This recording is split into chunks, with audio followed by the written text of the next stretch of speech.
ಈಗ ಈ ಬೃಹತ್ ಸಮಾವೇಶ ಈಗ ಉದ್ಘಾಟನೆ ಮಾನ್ಯ ಅಧ್ಯಕ್ಷರು ಕಲ್ಯಾಣ ಕರ್ನಾಟಕ ಆತ್ಮೀಯರಾದ ಮಾಲೀಕ ಗುತ್ತೇದಾರರಿಗೂ ಮತ್ತು ವೇದಿಕೆ ಮೇಲೆ ಕೂತಂತ ಎಲ್ಲ ಗಣ್ಯರಿಗೂ, ಯಾಕಂದ್ರೆ ಗುಲ್ಬರ್ಗಾದಿಂದ ಬಹಳಷ್ಟು ಅಧಿಕಾರಿ ಮಿತ್ರರು ಕೂಡ ಸ್ಥಾನದಲ್ಲಿ ಕೂಡುವಂತ ಸೌಭಾಗ್ಯ ನಮ್ಮ ನಿಮ್ಮೆಲ್ಲರ ನಾಯಕರಾದ ಡಾಕ್ಟರ್ ಮಲ್ಲಿಕಾರ್ಜುನ ಖರ್ಗೆ ಅವರು ಇವತ್ತು ಕೂತಿದ್ದಾರೆ.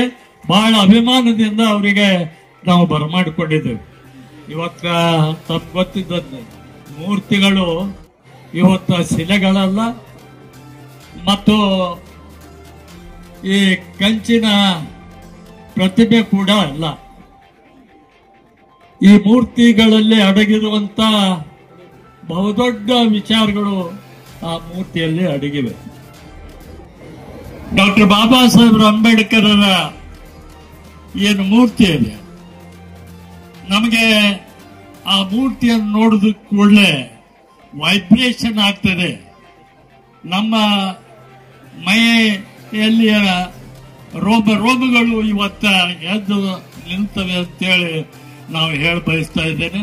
ಅವ್ರ ವಿಚಾರಗಳು ಯಾವತ್ತೂ ಕೂಡ ಜೀವಂತ ಇವೆ. ಅವರು ನಮ್ಮ ಮಧ್ಯದಲ್ಲಿ ಇದ್ದರೂ ಕೂಡ ಅವರ ದಾರಿದೀಪ ಇವತ್ತು ಎಲ್ಲರಿಗೆ ಕಾಣ್ತಾ ಇದೆ. ಇವತ್ತ ಬಾಬಾ ಸಾಹೇಬ್ ಅಂಬೇಡ್ಕರ್ ಬಡವರಿಗಾಗಿ, ದೀನದಲಿತರಿಗಾಗಿ ಇವತ್ತ ನಮ್ಮೆಲ್ಲರಿಗೆ ಉದ್ಧಾರ ಮಾಡತಕ್ಕಂತ ಕೆಲಸ ಮಾಡಿದ್ದಾರೆ. ಜಗತ್ತಿನಲ್ಲಿ ಅತಿ ವಿದ್ವಾಂಸರಾದಂತ ಡಾಕ್ಟರ್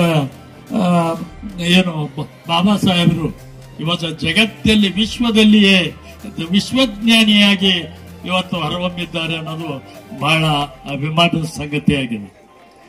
ಇವತ್ತು ತಮ್ಗೆ ಗೊತ್ತಿದ್ದಂತೆ ಬಾಬಾ ಸಾಹೇಬರು ಏನು ಕಷ್ಟಪಟ್ಟು ಇವತ್ತ ನಮ್ಮ ಏನು ಕೆಳಗೆ ಬಿದ್ದ ಸಮಾಜವನ್ನು ಒಂದೇ ಜಾತಿಗೆ ಸೀಮಿತ ಆಗಿಲ್ಲ, ಯಾರ್ಯಾರು ಬಡವರಿದ್ದಾರೆ, ಯಾರ್ಯಾರು ಏನು ಕೆಳಗೆ ಬಿದ್ದಾರೆ ಅವರನ್ನ ಮೇಲೆ ಕೆತ್ತುವ ಕೆಲಸ ಡಾಕ್ಟರ್ ಬಾಬಾ. ಆ ಧರ್ಮಗಳಲ್ಲಿದ್ದಾಗ ನಮ್ಮ ಧರ್ಮದಲ್ಲಿ ಯಾಕಿರಬಾರದು? ನಾವು ಯಾಕ ಸುಮ್ಮನೆ ಹೇಳ್ತೇವೆ ನಾವೆಲ್ಲ ಹಿಂದೂ ಒಂದೇ ಒಂದೇ ಒಂದೇ ಅಲ್ಲಿ ಮುಂದೆ ಬರಬಿಡಲ್ಲ ಒಂದೇ. ಇದು ಬಹಳ ಇದರಿಂದ ನಮ್ಮ ದೇಶಕ್ಕೆ ಹೊಡೆತ ಬೀಳ್ತಾ ಇದೆ, ನಮ್ಮ ಐಕ್ಯತೆಗೆ ಹೊಡೆತ ಬೀಳ್ತಾ ಇದೆ, ನಮ್ಮ ಒಕ್ಕಟ್ಟಿಗೆ ಹೊಡೆತ ಬೀಳ್ತಾ ಇದೆ. ನಾವು ಒಂದಾದ್ರೆ ಇವತ್ತು ನಮ್ಮ ಮೇಲೆ ಯಾರು ದಾಳಿ ಮಾಡಕ್ಕೂ ಸಾಧ್ಯ ಇಲ್ಲ, ಈ ದೇಶ ಪಡೆಯಕ್ಕೂ ಸಾಧ್ಯ ಇಲ್ಲ. ಈ ದೇಶದಲ್ಲಿ ಏನು ಇವತ್ತು ಸಂಪತ್ತಿದೆ ಅದು ಎಲ್ಲಾ ಸಂಪತ್ತು ಎಲ್ಲರಿಗೆ ಆಗತಕ್ಕಂತ ರೀತಿಯಲ್ಲಿ ಮಾಡಿದ್ರೆ ಖಂಡಿತವಾಗಿ ಎಲ್ಲರೂ ಸುಖವಾಗಿ ಬಾಳ್ತಾರೆ. ಬಾಬಾ ಸಾಹೇಬ್ ಅಂಬೇಡ್ಕರ್ ಅವರು ಮಾತಾಡ್ತಕ್ಕಂಥ ಸ್ವಾತಂತ್ರ್ಯ ಮತ್ತು ಬರಿತಕ್ಕಂಥ ಸ್ವಾತಂತ್ರ್ಯ ನಿಮ್ಮ ಜೀವಕ್ಕೆ ಒಂದು ಪ್ರೊಟೆಕ್ಷನ್ ಕೊಡ್ತಕ್ಕಂಥದ್ದು. ಅದೇ ರೀತಿಯಾಗಿ ನಿಮ್ಮ ಯಾವುದೇ ಧರ್ಮ ಇದ್ರೂ ಕೂಡ ಆರ್ಟಿಕಲ್ ಕಲಂ 25ರಿಂದ ನೀವು ಅದನ್ನ ನಿಮ್ಮ ಧರ್ಮವನ್ನ ಸ್ವತಂತ್ರವಾಗಿ ನಡೆಸಬಹುದು. ಅಲ್ಲಿ ಬಾಬಾ ಸಾಹೇಬ್ ಯಾರಿಗೂ ಕೂಡ ನೀವು ಹಿಂಗ್ ಮಾಡಿ ಇದು ಮಾಡಬೇಡಿ ಅಂತ ಹೇಳಲಿಲ್ಲ. ಜವಾಹರ್ಲಾಲ್ ನೆಹರೂಜಿಯವರಾಗ್ಲಿ, ಮಹಾತ್ಮ ಗಾಂಧಿಯವರಾಗ್ಲಿ ಮತ್ತು ಬಾಬಾ ಸಾಹೇಬ್ ಅಂಬೇಡ್ಕರ್ ಆಗಲಿ ಮತ್ತು ಸಂವಿಧಾನದಲ್ಲಿ ಏನು ಸದಸ್ಯರಾಗಿದ್ರು ಅವರೆಲ್ಲರ ಒಮ್ಮತ ಏನಂದ್ರೆ ನಾವು ಯಾವ ಧರ್ಮದಲ್ಲಿರ್ತೇವೆ ಆ ಧರ್ಮದ ಪ್ರಾಕ್ಟೀಸ್ ಅನ್ನ ಮಾಡಬೇಕು ಅನ್ನತಕ್ಕಂಥ ಸೂಟನ್ನ ಕೊಟ್ಟಿದೆ. ಅದು ಕೊಡುವಾಗ ಬಾಬಾ ಸಾಹೇಬ್ ಅಂಬೇಡ್ಕರ್ ಅವರು ಒಂದು ರೈಡರ್ ಹಾಕಿದ್ರು, ನೀವೇನಪ್ಪ ನಿಮ್ ಸ್ವಾತಂತ್ರ್ಯ ಇರಲಿ, ಆದ್ರೆ ಮುಟ್ಟಿ ತಟ್ಟಿ ಮೊದಲು ತೆಗೀರಿ ಅಂತ ಹೇಳಿ ಬಾಬಾ ಸಾಹೇಬರು ವಾದ. ಇದು ಮುಖ್ಯ. ನಾವೆಲ್ಲ ಮಾನವರೇ, ಎಲ್ಲರೂ ಒಂದೇ. ಮತ್ ನಾವು ಒಂದಿದ್ದ ಮೇಲೆ ನಮಗ್ ದೂರಿಟ್ಟು ನೀವು ರಾಜಕಾರಣ ಮಾಡ್ತೀರಿ, ನಮಗ್ ದೂರಿಟ್ಟು ನೀವು ಇವತ್ತು ಎಲ್ಲ ಸೌಕರ್ಯಗಳನ್ನು ಪಡಿತೀರಿ ಅಂತಂದ್ರೆ ಇದು ಎಲ್ಲರಿಗೂ ಒಳ್ಳೇದಿಲ್ಲ. ನಾವು ಮನುಷ್ಯರು. ಬಸವಣ್ಣನವರು ಅದೇ ಹೇಳಿದ್ದು. ಇಲ್ಲಿ ಶಿವಾಚಾರ್ಯ ಸ್ವಾಮೀಜಿಗಳು ಕೊಟ್ಟೆ ನಿಂದು ಕುಂತಿದ್ದಾರೆ. ಇದು ಎಲ್ಲ ಬಸವೇಶ್ವರ ಆ ಕಾಲದಲ್ಲಿ ಯಾಕೆ ಸ್ವತಂತ್ರವಾದಂತ ತನ್ನ ವಿಚಾರಗಳನ್ನು ಇಟ್ಟು ಬಸವಣ್ಣನವರು ಇವತ್ತು ಲಿಂಗಾಯತ ಧರ್ಮದ ಒಂದು ಸ್ಥಾಪನೆ ಮಾಡಿದ್ರು. ಯಾಕೆ ಮಾಡಿದ್ರು? ಯಾಕಂದ್ರೆ ಮೊದಲಿನ ಧರ್ಮದಲ್ಲಿ ಏನಿದ್ರು ಅವರು ಅದು ಸರಿ ಇರಲಿಲ್ಲ ಅಂತ ಹೇಳಿ, ಅವರು ಬ್ರಾಹ್ಮಣರು, ಅದು ಸರಿ ಇರಲಿಲ್ಲ ಅಂತ ಹೇಳಿ ಅವರು ಹೊಸ ಒಂದು ಸಾಧನೆಯನ್ನು ಸಾಧಿಸಿ ಒಂದು ಸುಧಾರಣೆ ಮಾಡಿ ಸಮಾಜದಲ್ಲಿ ಹೊಸ ಧರ್ಮವನ್ನ ಸ್ಥಾಪನೆ ಮಾಡತಕ್ಕಂಥದ್ದು ಮಾಡಿದ್ರು. ಅದೇ ಲಿಂಗಾಯತ ಧರ್ಮ. ಆದ್ರೆ ನಾವು ಅಲ್ಲಿಯೂ ಕೂಡಲ್ಲ, ಇಲ್ಲಿಯೂ ಕೂಡಲ್ಲ, ಎಲ್ಲಿ ಹೋಗ್ಬೇಕು ಅದೇ ಅರ್ಥ ಆಗಲ್ಲ. ಅದಕ್ಕೆ ಬಾಬಾ ಸಾಹೇಬ್ ಅಂಬೇಡ್ಕರ್ ಅವರು ಬೇಸತ್ತು ಅವ್ರು ಹೇಳಿದ್ರಪ್ಪ, ನೀವು ನೋಡಲ್ಲ, ಆ ಕಡೆ ಅವರೂ ನೋಡಲ್ಲ. ಅದಕ್ಕಾಗಿ ನಾನು ಬೌದ್ಧ ಧರ್ಮವನ್ನು ಸ್ವೀಕರಿಸ್ತೇನೆ. ಯಾವ ಧರ್ಮ ಈ ದೇಶದಲ್ಲಿ 2650 ವರ್ಷದ ಹಿಂದೆ ಹುಟ್ಟಿದೆ ಅದನ್ನ ನಾ ಸ್ವೀಕರಿಸ್ತೀನಿ ಅಂತ ಹೇಳಿ ಬಾಬಾ ಸಾಹೇಬ್ ಅಂಬೇಡ್ಕರ್ ಅವರು ಆ ಧರ್ಮವನ್ನು ಸ್ವೀಕರಿಸಿದರು. ಅವ್ರೇನು ಹೊರಗೆ ಹೋಗ್ಲಿಲ್ಲ. ಇಲ್ಲೇ 2600 ವರ್ಷದ ಹಿಂದೆ ಏನ್ ಧರ್ಮ ಇತ್ತು ಆ ಧರ್ಮಕ್ಕೆ ಅವರು ಹೋದರು. ಅಶೋಕ್ ಚಕ್ರ ಇವತ್ತು ನೀವು ನೋಡಬಹುದು, ಅದು ಬುದ್ಧನ ಕಾಲದಲ್ಲೇ. ನೀವು ಯಾವುದೇ ಇವತ್ತು ಮೊದಲೇನು ಅಶೋಕ್ ಹೆಸರು ಯಾರ ಕೇಳಿದ್ರ?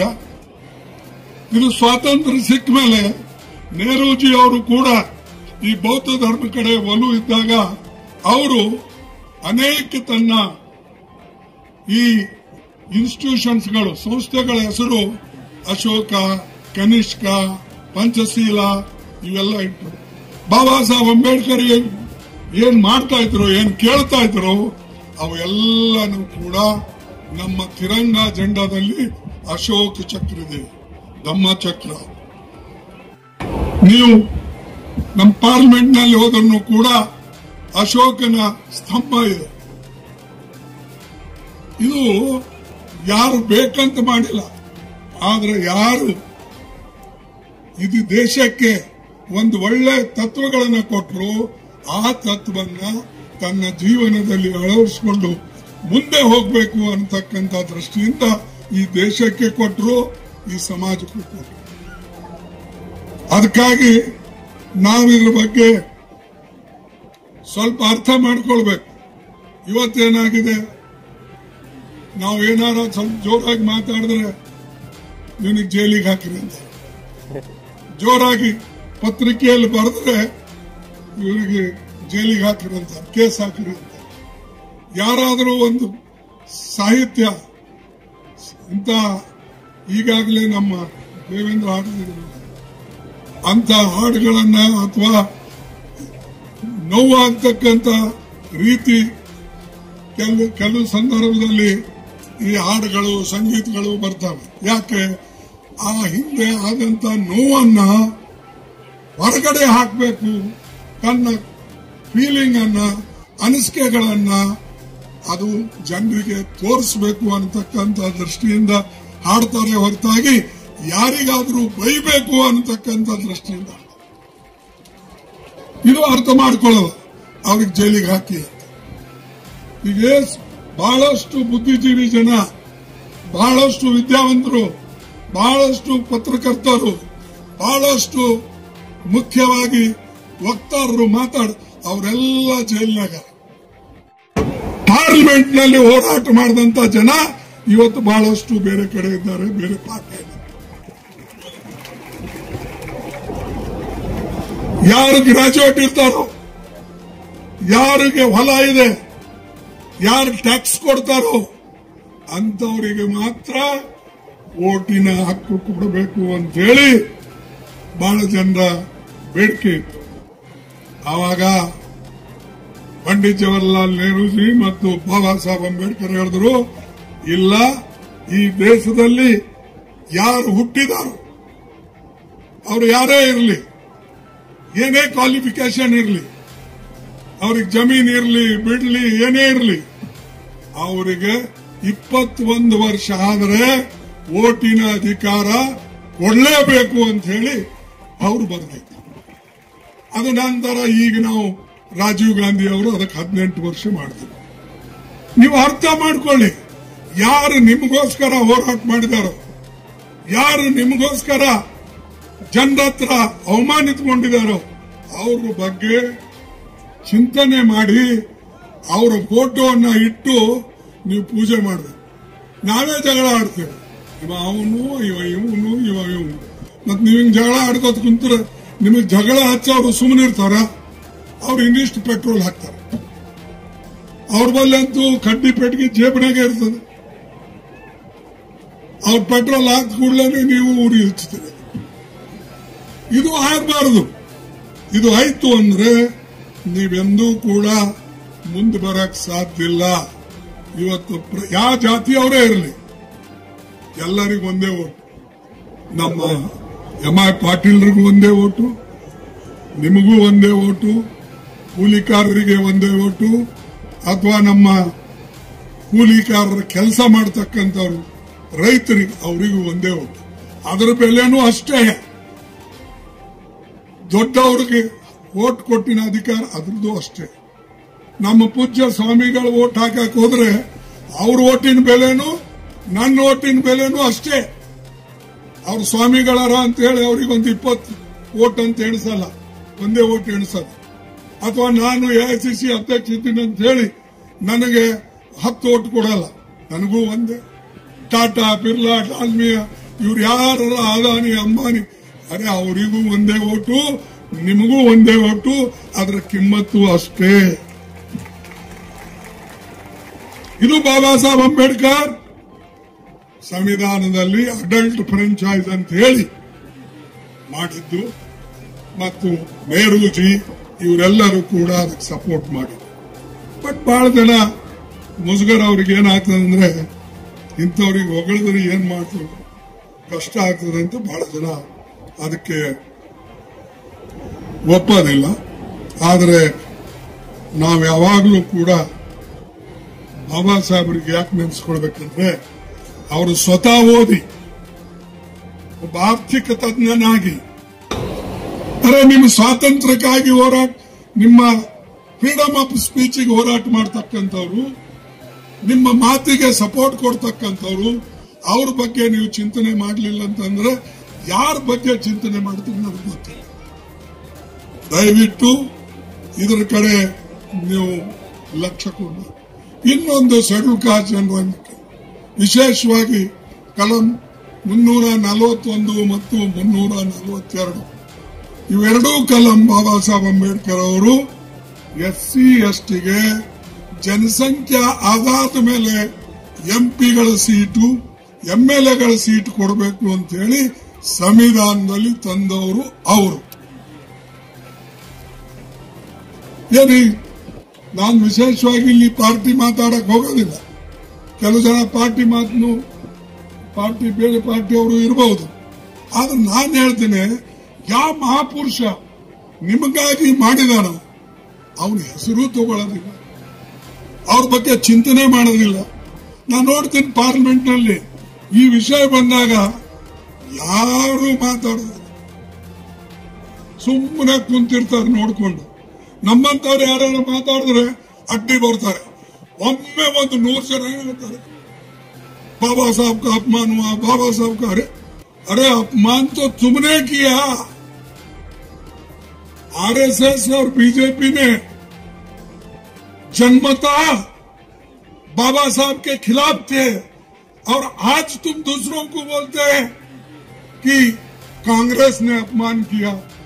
कांग्रेस ने, अगर कांग्रेस ऐसा करती तो नेहरू जी अपने कैबिनेट में कानून मंत्री बनाते थे।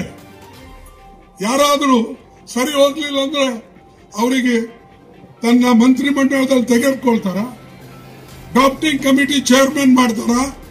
ನಾನು ನಿಮಗೆ ಮುಂದೆ ಹೇಳ್ತೀನಿ. ಹಾಗೆ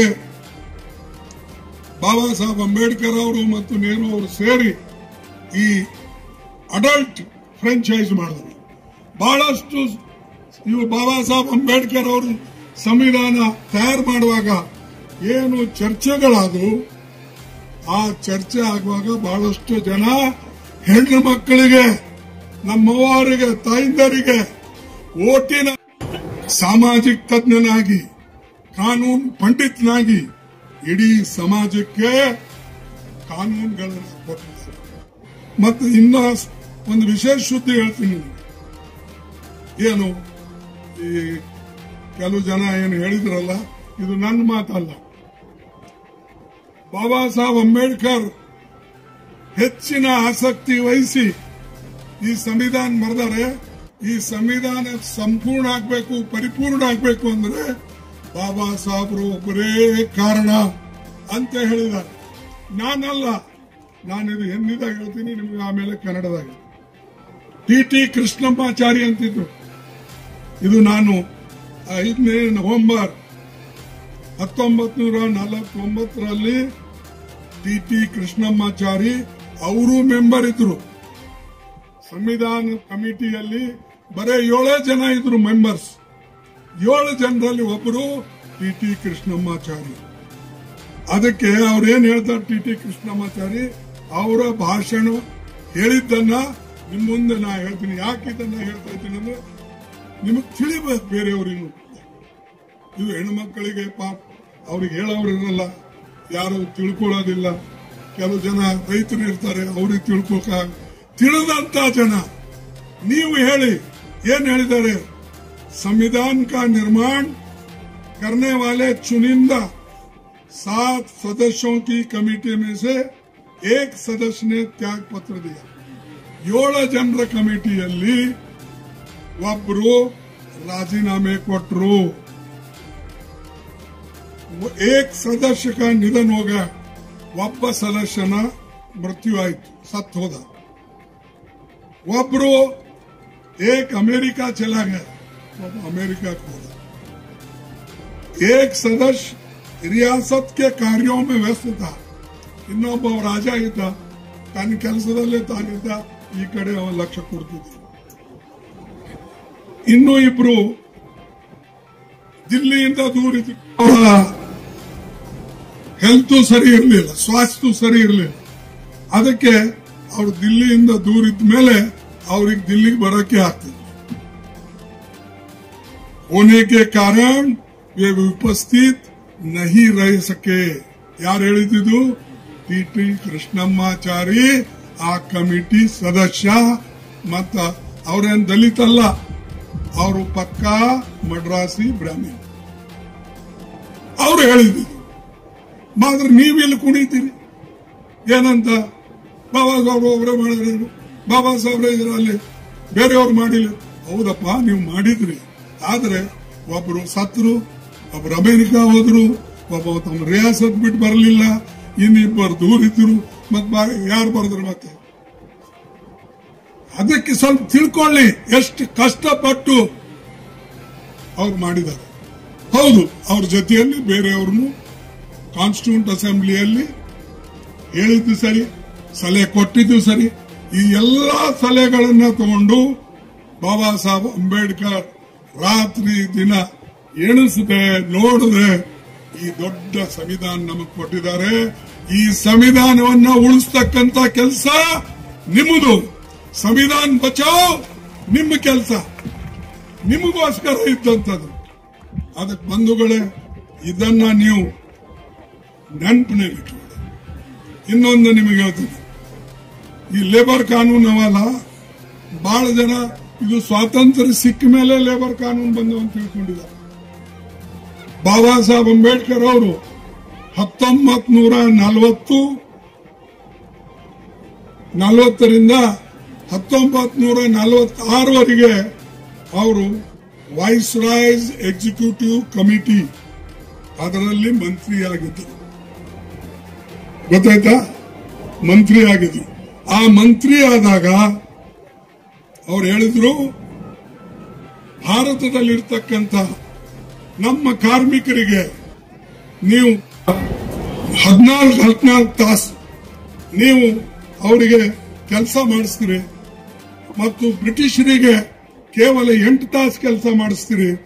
ಅದಕ್ಕಾಗಿ ನೀವು ಭಾರತೀಯರಿಗೂ ಕೂಡ, ಭಾರತೀಯ ಕಾರ್ಮಿಕರಿಗೂ ಕೂಡ ನೀವು 8 ತಾಸು ಕೆಲಸ ಮಾಡೋಕ್ಕೆ ಲಿಮಿಟ್ ಮಾಡಬೇಕು.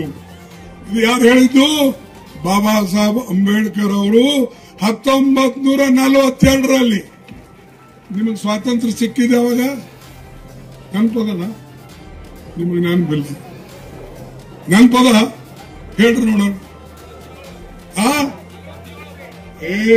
ನಾವು 48ದವರಿದ್ದೇವೆ. ಇಲ್ಲಿ 13ನೇ ಸೆಪ್ಟೆಂಬರ್ 1948 ನಮಗೆ ಸಿಕ್ತು. ದೇಶಕ್ಕೆ ಸಿಕ್ಕಿದ್ದು 47. ನೀ ಹೇಳೋದು ರೈಟ್, ಬಾಕಿ ಹೇಳಿದ್ರು ರಾಂಗ್.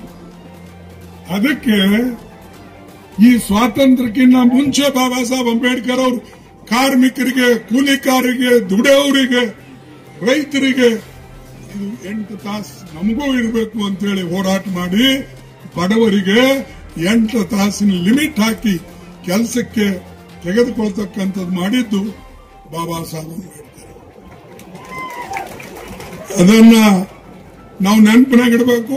ಮತ್ತು 42ರಿಂದ ಲೇಬರ್ ಕಾನ್ಫರೆನ್ಸ್ ಪ್ರಾರಂಭ ಮಾಡಿದ್ದು ಬಾಬಾ ಸಾಹೇಬ್ ಅಂಬೇಡ್ಕರ್ ಅವರು. ಆದರೆ ಮೋದಿ ಅವರು ಬಂದ ಮೇಲೆ ಇದು 2015ರಲ್ಲಿ ಲೇಬರ್ ಕಾನ್ಫರೆನ್ಸ್ ತೆಗೆದು ಹಾಕಿಬಿಟ್ರು. ಅವ್ರು ಹೇಳಿದ್ರೆ ಏನು ಅವಶ್ಯಕತೆ ಇಲ್ಲ, ಇದ್ರದ್ದು ಒಂದು ಕಾಲಕ್ಕಿತ್ತು, ಈಗೇನ್ ಬೇಕಾಗಿಲ್ಲ ಅಂತ ಹೇಳಿ 2015ರಿಂದ ಲೇಬರ್ದು ಮತ್ತು ಮಾಲೀಕರದು ಮೀಟಿಂಗೇ ಆಗೋದಿಲ್ಲ. ಮೊದಲು ಸ್ವಿಟ್ಜರ್ಲೆಂಡ್ನಾಗ ಆಗ್ತಿತ್ತು ಕೆಲಸ. ನಾನಂತೂ 8 ಸಲ ಸ್ವಿಟ್ಜರ್ಲೆಂಡ್ ಲೇಬರ್ ಮಿನಿಸ್ಟರ್ ಇದ್ದಾಗ ಹೋಗಿದ್ದೆ. ಆದರೆ ನಾವು ಸಿಗಕ್ಕಿಂತ ಮುಂಚೆ ನಿಮಗಾಗಿ ಹೋರಾಟ ಮಾಡಿದಂತ ವ್ಯಕ್ತಿ ಬಾಬಾ ಸಾಹೇಬ್ ಅಂಬೇಡ್ಕರ್. ಅವನಿಗೆ ನೆನೆಸ್ಕೊಳ್ಳಿಲ್ಲ ಅಂತಂದ್ರೆ ಎಂತ ಕಾರ್ಮಿಕರು. ಅದಕ್ಕೆ ನಾನು ಕೆಲಸ ಬಿಟ್ಟು ಮೇ 1ಕ್ಕೆ ದೊಡ್ಡ ಕಾನ್ಫರೆನ್ಸ್ ಬೆಂಗಳೂರಿನಲ್ಲಿತ್ತು, ಅದಕ್ಕೆ ಬಂದೆ. ಯಾಕೆ ಬಂದೆ? ಈ ಮಾತುಗಳನ್ನ ಹೇಳಕ್ಕೆ, ತಿಳಿಸಕ್ಕೆ ನಾನು ಬಂದೆ.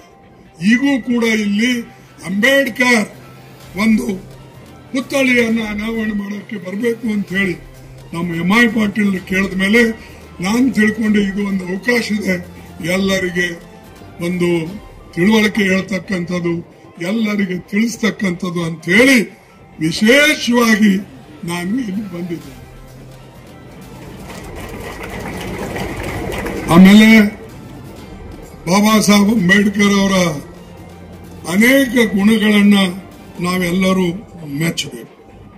ಏನು, ಅವರು ಬರೀ ಇದು ಒಂದೇ ಅಲ್ಲ, ಫ್ಯಾಕ್ಟರಿ ಆಕ್ಟ್ ಮಾಡಿದವರು ಅವರು, ಪ್ರಾವಿಡೆಂಟ್ ಫಂಡ್ ಆಕ್ಟ್ 46ನಲ್ಲಿ ಮಾಡಿದವರು ಅವರು, ESI ಕಾನೂನು ಮಾಡಿದವರು ಅವರು, ಮಿನಿಮಮ್ ವೇಜ್ ಆಕ್ಟ್ ಮಾಡಿದವರು ಅವರು, ಮತ್ತು ಕೋಲ್ ಮಿಕಾ ಮೈನ್ಸ್ ಪ್ರಾವಿಡೆಂಟ್ ಫಂಡ್ ಮಾಡಿದವರು ಅವರು.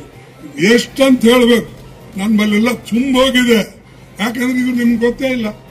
ಎಲ್ಲ ಅಂಬೇಡ್ಕರ್ ಅವ್ರಿಗೆ ನೋಡೋದು, ನೆಹರು ಅವ್ರಿಗೆ ನೋಡೋದು ಎಂತ ನೋಡ್ತಾರೆ ಅಂದ್ರೆ 47 ಮೇಲೆ ಅವ್ರ ಬಗ್ಗೆ ಚಿಂತನೆ ಮಾಡ್ತಾರೆ ಹೊರತಾಗಿ 47ಕ್ಕಿಂತ ಮುಂಚೆನೂ ಜನರಿಗಾಗಿ ಏನು ಹೋರಾಟ ಮಾಡಿದ್ದಾರೆ ಅದು ಯಾರಿಗೂ ಗೊತ್ತಿಲ್ಲ. ಅದಕ್ಕಾಗಿ ನಾನು ಇವತ್ತು ಈ ಮಾತುಗಳನ್ನು ಹೇಳ್ತಾ ಇದ್ದೇನೆ. ನಿಮಗೆ ಬೇಜಾರಾದ್ರೂ ಪರವಾಗಿಲ್ಲ, ಈ ಮಾತು ತಿಳಿಸಬೇಕು ಅಂತ ಹೇಳಿ ನಾನು ಇಲ್ಲಿ ಬಂದಿದ್ದೇನೆ. ಹೋರಾಟದ ಫಲ ಮತ್ತು ಅವರು ಮಂತ್ರಿಯಾಗಿ ಏನಿದ್ರು ವೈಸ್ರಾಯ್ಸ್ ಕೌನ್ಸಿಲ್ನಲ್ಲಿ, ಅಲ್ಲಿ ಹೋರಾಟ ಮಾಡಿ ಈ ಕಾನೂನುಗಳನ್ನ ಭಾರತೀಯರಿಗೆ ತಂದು ಕೊಟ್ಟಂತ ಮಹಾನ್ ಪುರುಷ ಅಂತಂದ್ರೆ ಬಾಬಾ ಸಾಹೇಬ್ ಅಂಬೇಡ್ಕರ್. ಅದು ಆದ್ಮೇಲೆ ಹೆಣ್ಣು ಮಕ್ಕಳಿಗೆ ಅವಕಾಶ ಇರಲಿಲ್ಲ. ಅವ್ರ ಬಗ್ಗೆ ಮೆಟರ್ನಿಟಿ ಅಂದ್ರೆ ಒಂದು ಬಾಣಂತಿ ಆದ್ಮೇಲೆ ಆಕೆಗೆ ವಿಶ್ರಾಂತಿ ಸಿಗಬೇಕು ಅಂತ ಹೇಳಿ ಬಾಬಾ ಸಾಹೇಬ್ ಅಂಬೇಡ್ಕರ್ ಅವರು ಹೋರಾಟ ಮಾಡಿ ಅವರಿಗೆ ಒಂದು ವೆಲ್ಫೇರ್ ಫಂಡ್ ಅನ್ನ ಅಂದಿನ ಕಾಲದಲ್ಲಿ ತಯಾರು ಮಾಡಿಕೊಟ್ರು. ಕಾರ್ಖಾನೆಯಲ್ಲಿ ಇರ್ತಕ್ಕಂಥ ಹೆಣ್ಣು ಮಕ್ಕಳಿಗೆ ಸಹಾಯ ಆಗಲಿ ಅಂತ ಹೇಳಿ ಆ ಕಾನೂನು ಅವರು ಆ ಕಾಲದಲ್ಲಿ ಮಾಡಿಕೊಟ್ರು. ಮತ್ತು ಇದು ಅಲ್ಲದೆ ಹಿಂದೂ ಕೋಡ್ ಬಿಲ್ ಒಂದು ವೇಳೆ ಹಿಂದೂ ಕೋಡ್ ಬಿಲ್ ಅಂದಿನ ಪಾರ್ಲಿಮೆಂಟ್ ಒಪ್ಕೊಂಡಿದ್ರೆ ನೆಹರೂಜಿ ಅವರು ಬೆಂಬಲ ಕೊಟ್ಟರು. ಆದರೆ ಉಳಿದ ನಾಯಕರು ಮೇಲ್ವರ್ಗದವರು ಅದಕ್ಕೆ ಒಪ್ಪಿಗೆ ಕೊಡಲಿಲ್ಲ. ಅವ್ರು ಯಾಕಂದ್ರೆ ನಮ್ಮ ಹಳೆ ಕಾನೂನು ಚೆನ್ನಾಗಿರ್ತದ್ರಿ, ಇದು ಏನು ಅಂಬೇಡ್ಕರ್ ತಂದಿದ್ರು. ಅಂಬೇಡ್ಕರ್ ಏನ್ ತಂದಿದ್ರು ಹಿಂದೂ ಕೋಡ್ ಬಿಲ್ ನಲ್ಲಿ? ಒಂದು ಇಂಟರ್ ಕಾಸ್ಟ್ ಮ್ಯಾರೇಜ್, ಅಂತರ ಜಾತೀಯ ವಿವಾಹ ಆಗ್ಬೇಕು, ಜಾತೀಯತೆ ಹೋಗ್ಬೇಕಾದ್ರೆ, ಹಿಂದೂ ಧರ್ಮ ಉಳಿಬೇಕಾದ್ರೆ ಅಂತರ್ಜಾತಿ ವಿವಾಹ ಆಗಬೇಕು ಅಂತ ಹೇಳಿ ಬಾಬಾ ಸಾಹೇಬ್ ಅಂಬೇಡ್ಕರ್ ಹಿಂದೂ ಕೋಡ್ ಬಿಲ್ ನಲ್ಲಿ ಬರೆದಿದ್ರು. ಎರಡನೇದಾಗಿ ಮಹಿಳೆಯರಿಗೆ ಮತ್ತು ಪುರುಷರಿಗೆ ಸಮಾನ ಹಕ್ಕ ಅವರು ಸಂಪತ್ತಿಯಲ್ಲಿ ಕೊಡಬೇಕು ಅಂತ ಹೇಳಿದರು. ಈಗ ನಮ್ಮ ಎಂ.ಐ. ಪಾಟೀಲ್ ಮಗ ಅರುಣ್ ಕುಮಾರ್ಗಳ ಎಂ.ಐ. ಪಾಟೀಲ್ ಆಸ್ತಿ ಸೇರ್ಬೇಕು, ಜೊತೆಯಲ್ಲೇ ಇವ್ರ ತಂಗಿಯರಿಗೆ ಇವ್ರ ಅಕ್ಕರಿಗೂ ಸೇರ್ಬೇಕು. ಇದು ಬಾಬಾ ಸಾಹೇಬ್ರ ಕಾನೂನು ಇದೆ. ಈಗ ಎಂ.ಐ. ಪಾಟೀಲ್ ಕೊಡ್ತಾನೋ ಇಲ್ಲೋ ನಮ್ಗೆ ಗೊತ್ತಿಲ್ಲ. ಯಾಕಂದ್ರೆ ಮಾತೆತ್ತಿದ್ರೆ ಅರುಣ್ ಪಾಟೀಲ್ ಅಂತ. ಅದಕ್ಕೆ ಅರೆ ಇಂಥ ಕಾನೂನು ಮಾಡಿದ್ದು, ಸಮಾನತೆ ಕಾನೂನು ಮಾಡಿದ್ದು ಬಾಬಾ ಸಾಹೇಬ್.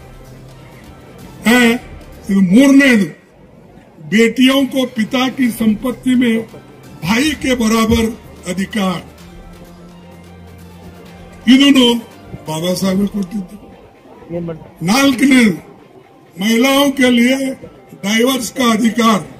ಅಂದ್ರೆ ಹೆಣ್ಮಕ್ಳಿಗೆ ಮೊದಲು ಬಿಡುಗಡೆ ಮಾಡಬೇಕಾದ್ರೆ ಪಂಚಾಯಿತಿ ಮಾಡಿ, ಅದು ಮಾಡಿ ಪಂಚಾಯತ್ನಾಗ ತಂದು ಕೂಡಿಸಿ ಬಡಿ ಮಾಡಿ ಅವಮಾನ ಮಾಡಿ ಅವಾಗ ಬಿಡುಗಡೆ ಆಗ್ತದೆ. ಆದ್ರೆ ಆ ಕಾನೂನಿನಲ್ಲಿ ಹಿಂದೂ ಕೋಡ್ ಬಿಲ್ ನಲ್ಲಿ ಇದು ಇತ್ತು, ಬಿಡುಗಡೆ. ಹೀಗೆ 4 ಮುಖ್ಯವಾದಂತ ವಿಷಯಗಳು, ಕಾನೂನುಗಳು ಹಿಂದೂ ಕೋಡ್ ಬಲ್ಲ ಇತ್ತು. ಆದ್ರೆ ಬಹಳಷ್ಟು ಜನ ದೊಡ್ಡವರು ಅದಕ್ಕೆ ವಿರೋಧ ಮಾಡಿದ್ರು. ಅದಕ್ಕೆ ಬೇಜಾರು ಬಂದು ಡಾಕ್ಟರ್ ಬಾಬಾ ಸಾಹೇಬ್ ಅಂಬೇಡ್ಕರ್ ರಾಜೀನಾಮೆ ಕೊಟ್ಟರು. ಅಂಬೇಡ್ಕರ್ಗೆ ನೆಹರೂಜಿ ಅವರು ಹೇಳಿದ್ರು, ವಲ್ಲಭಭಾಯಿ ಪಟೇಲ್ ಹೇಳಿದ್ರು, ಇಲ್ಲ ಇದು ಸಮಾಧಾನದಿಂದ ಮಾಡೋಣ, ಮುಂದೆ ಚುನಾವಣೆ ಬರ್ತದೆ 52ಕ್ಕೆ, ಆ ಚುನಾವಣೆಯಲ್ಲಿ ಗೆದ್ದು ಬಂದ ಮೇಲೆ ಇದಕ್ಕೆ ತಗೊಳ್ಳೋಣ ಅಂತ ಹೇಳಿದ್ರು.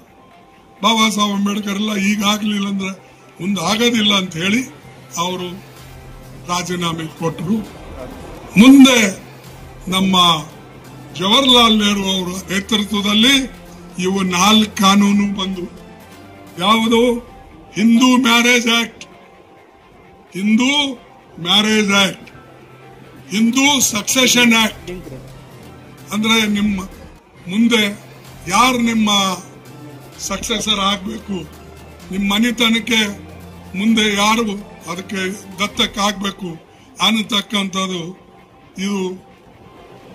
ಅದೇ ಹಿಂದೂ ಕೋಡ್ ಬಿಲ್ ನಲ್ಲಿ ಬಾಬಾ ಸಾಹೇಬ್ ಬರ್ದಿನ ಮುಂದೆ 52 ನಂತರ ಪಂಡಿತ್ ಜವಾಹರ್ಲಾಲ್ ನೆಹರೂಜಿ ಅವರಿಗೆ ಕಾನೂನು ತಂದರು.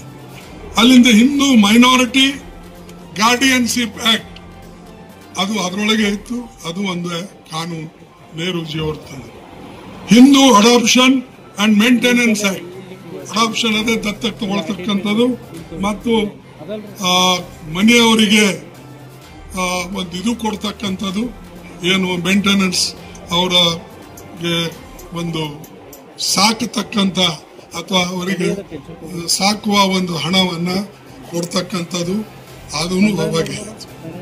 ಹೀಗೆ ಬಾಬಾ ಸಾಹೇಬ್ ನೀವು ಮಾಡಿದ್ದು, ಬಾಬಾ ಸಾಹೇಬ್ ಮಾಡಿದ್ದು ಯಾರಿಗೂ ಗೊತ್ತಿಲ್ಲ. ಆಮೇಲೆ ರಿಸರ್ವ್ ಬ್ಯಾಂಕ್, ಬಾಬಾ ಸಾಹೇಬ್ ಅಂಬೇಡ್ಕರ್ 1935ರಲ್ಲಿ ಎ ಪ್ರಾಬ್ಲಮ್ ಆಫ್ ರುಪಿ ಅಂತ ಬರ್ದಿದ್ರು ಒಂದು ಗ್ರಂಥ.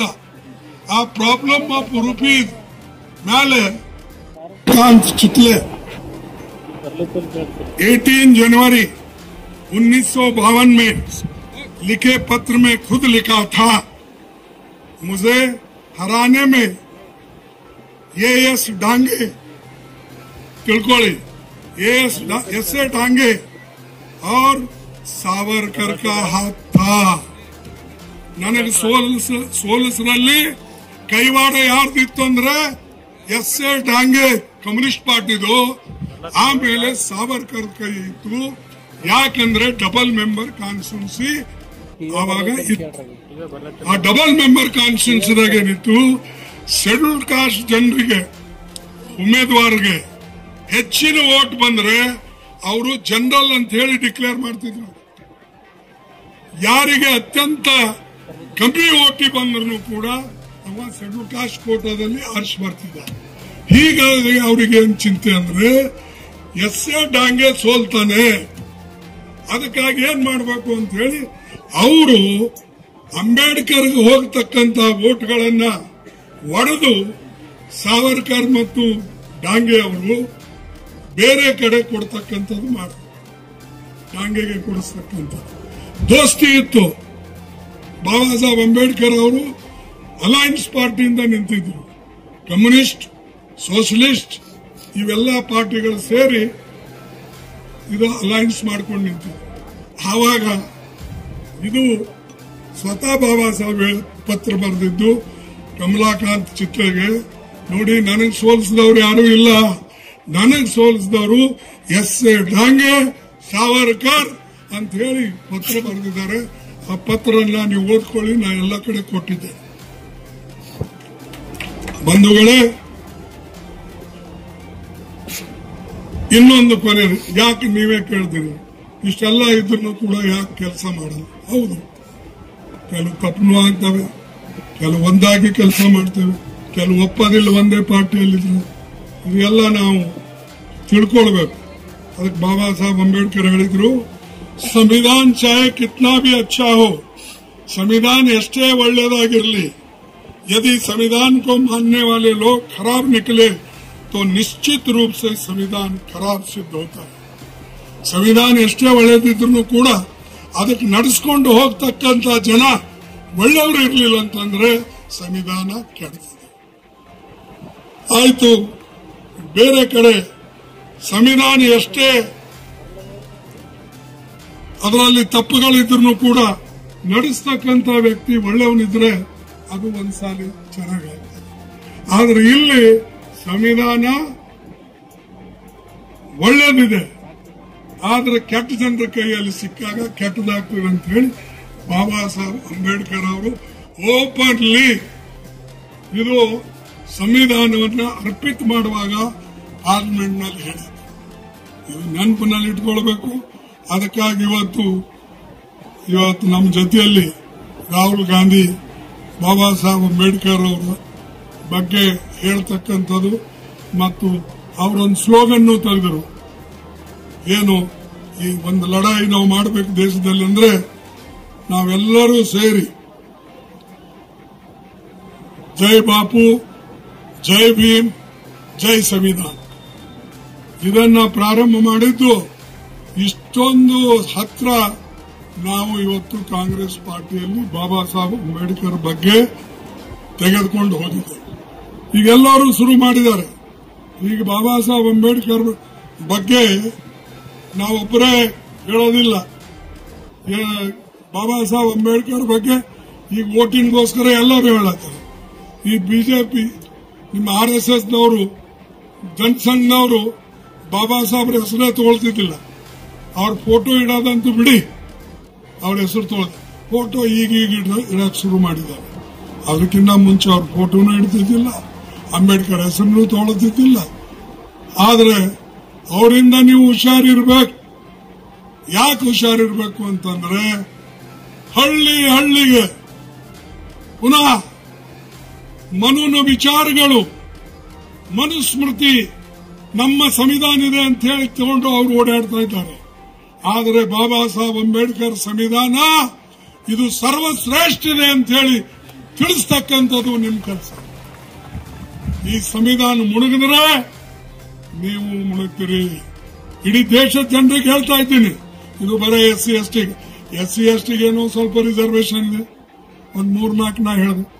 ಆದ್ರೆ ಎಲ್ಲರಿಗೆ ಹಕ್ಕುಗಳು ಇವತ್ತು ಸಿಕ್ಕಿದ್ದು, ಬುನಿಯಾದಿ ಹಕ್ಕುಗಳು ಇರ್ತಕ್ಕಂಥದ್ದು, ಹೆಣ್ಣು ಮಕ್ಕಳಿಗೆ, ರೈತರಿಗೆ, ಬಡವರಿಗೆ ಎಲ್ಲರಿಗೂ ಇದೆ.